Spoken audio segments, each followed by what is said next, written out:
Nothing beats a Jet2 holiday. And right now, you can save £50 per person. That's... Oh my God, Ayana! Look at them. Oh!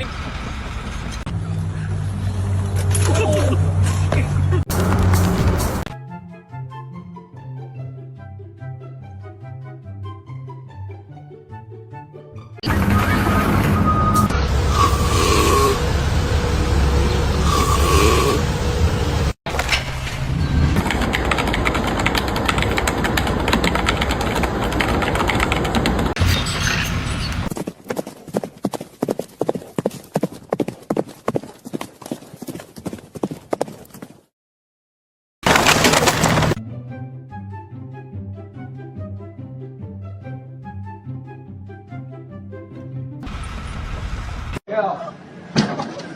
Yes, sis.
What's this? Oh, it's an Aero trainer.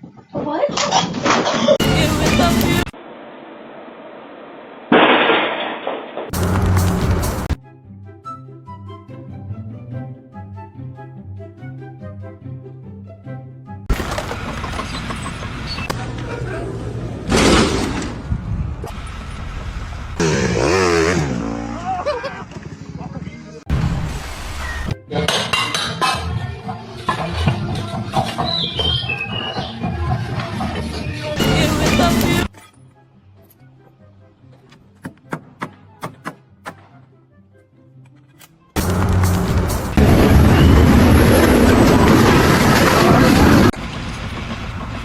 உங்களுக்கு வந்து விஞ்ச் சுற்றுறது ரொம்ப சிரமமாக இருக்குங்க.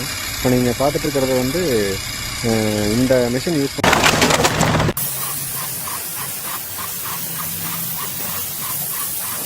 என்னடா